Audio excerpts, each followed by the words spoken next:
Magandang gabi sa inyo lahat at narito ulit tayo sa ating latest sa panahon. Ito po ang Typhoon 2000 Tropical Weather Analysis ngayong araw po ng Biyernes hanggang Lunes, Enero 21 hanggang 24, 2022. At ito po ang ating Tagalog version. Umpisa natin ang update. Ito ang latest GovSat ngayong araw ng Biyernes hanggang bukas Sabado. Ang fragmented shear line ang nag-reconnect po sa isang frontal system na dumaan lang po sa may east of Japan at nagbibigay ito ng mga maulap na papawirin na may mga pagkulog at pagkidlat sa may bahagi po ng Cagayan Valley at Aurora Province. At dito naman po sa ibang bahagi po ng Luzon ay nasa influensya po ito ng hanging silanganin. So hindi na po ito amihan, medyo nag-shift yung hangin at galing na po ito sa silangan. So itong easterlies na ito ay magbibigay ito ng mga maulap na papawirin na may kasama pong mga pag-ulan. Samantala dito po sa may katimugan bahagi po ng China, sa may coastal areas po hanggang dito sa may Taiwan Strait ay ito po yung maliit na area ng hanging amihan. So malakas po ang hangin dyan, umabot ng 30 to 50 kph.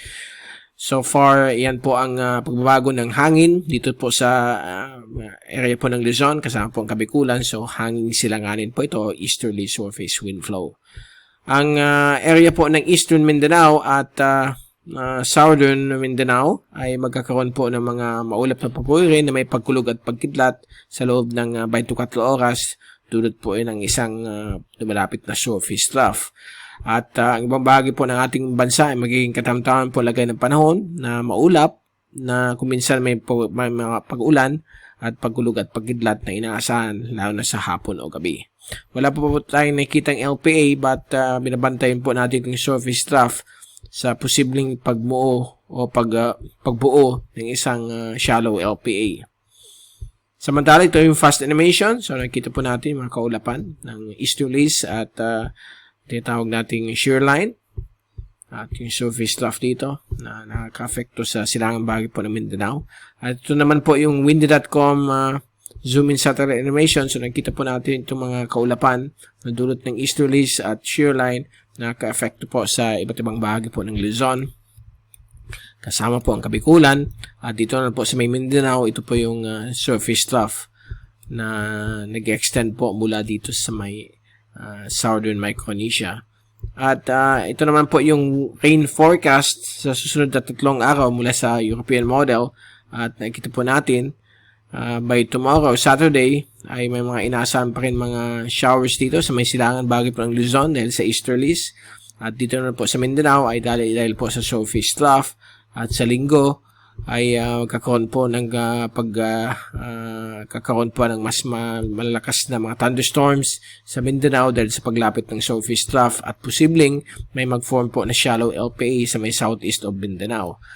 At pagdating ng Lunes, ito po mga pag-ulan ay makaka-affecto rin po sa area po ng Visayas at ibang portion po ng Kabikulan dahil po sa surface trough galing po dito sa namumuong low pressure area at possible din po yung northeasterly surface wind flow, mahinang amihan. Okay? Ang inasahan pong i-enhance po itong mahinang LPA. At kung i-move natin yung forecast until Tuesday, Wednesday, and Thursday ay magiging kalat-kalat at malawakan ng mga pag-ulan dahil po sa itong mga surface trough dito at pagdaan ng mahinang LPA dito sa may south of Mindanao.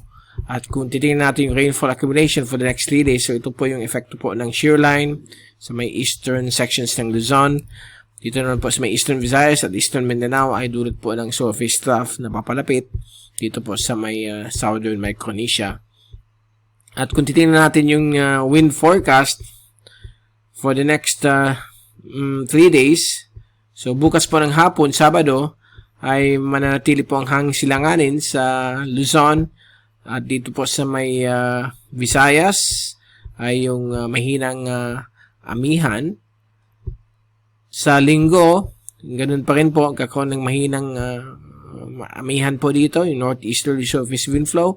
At ito na po yung low pressure area na shallow may pagbabago po ng forecast. Ang fino-forecast na yun ng European model at American model ay hindi na po siya lalakas bilang isang aktibong low pressure area at ang tsansa po na magiging bagyo ay lalo pang bumagsak. So, hindi na po ito inaasahan magiging isang ganap na bagyo base po sa latest na yun, but we will still observe this ngayong weekend hanggang sa Monday. So, ang forecast, umpisang Monday, kung gagamitin natin ang European model, yung shallow LPA ay posibleng dumaan po sa may south of Mindanao, dito po sa may Celebes Sea. Sa Martes ay nandito na po siya sa may south of Zamboanga. Kaya may mga inaasahan po mga ulan dito sa may Mindanao, Visayas at Palawan. At kasama din po ang portions po ng Bicol region dahil po sa trough. At yung northeasterly surface wind flow na ini-enhance ng bagya nitong shallow LPA. At si Miyerkules, ito po ay babagtas po dito sa may Hulosulu, sa may offshore Bangsamoro, at lalawit po sa may silangan bahagi po ng Borneo. Yan po siya. At sa Huwebes, January 27, ito po lalabas na po sa may West Philippine Sea, southwest of Palawan. So, yan po ang good news. Hindi na po siya lalakas bilang isang aktibong LPA. Shallow LPA lang po siya sa may katibugan bahagi po ng Mindanao, sa may Celebes Sea. Kumbaga, tracking po niya ay dito po siya dadaan based yan sa bagong output ng European model. So, kung i-check natin yung American model, ito yung pinapakita na yon. Pagdating ng Sunday, yan po siya, surface trough, posibleng shallow LPA. And Monday, tatawid po ng Mindanao. At Tuesday, dito na po siya may Zamboanga Peninsula. Miyerkules, dito po siya sa may Palawan. So, napakihinang LPA lang po ito, shallow one. So, nothing to worry. But magbibigay po ito ng mga ulan sa Visayas, Mindanao at Palawan sa susunod na linggo, mga Monday hanggang Thursday. Dahil po yung trough po niya, yung extension ay maghihikayat po ng mga thunderstorms. So, magbibigay lang ito ng mga much needed rainfall sa mga farmlands na medyo tumuyo. Okay? So, yan po ang forecast. Again, ang European model ay dito yung tracking niya para makita ninyo. Kasi hindi masyado makikita. Pag hindi masyado develop ang LPA, mahirap ilagay yung estimation yan. Yung tracking. While yung American model ay ganito yung tracking niya. Pag ganyan lang. Okay? So, lahat, itong dalawang computer models, pareho sila shallow LPA. So, yan po ang good news. Okay? So, we will let you know by Monday or earlier kapag may rapid development, but so far, wala naman siguro. Okay? So, yan po. Diyan po tatapos ang ating latest sa panahon. Ngayong araw po ng Biyernes hanggang Lunes. At babalik ulit tayo sa next week, Monday, para ibigay sa inyo yung latest sa ating panahon. Mula sa Typhoon 2000, ito ulit si Mike Paano magpapaalam. Mag-ingat po tayong lahat. Hashtag Weatherwiser. Happy weekend to all. At maraming salamat po sa pagpanood nyo sa aking channel.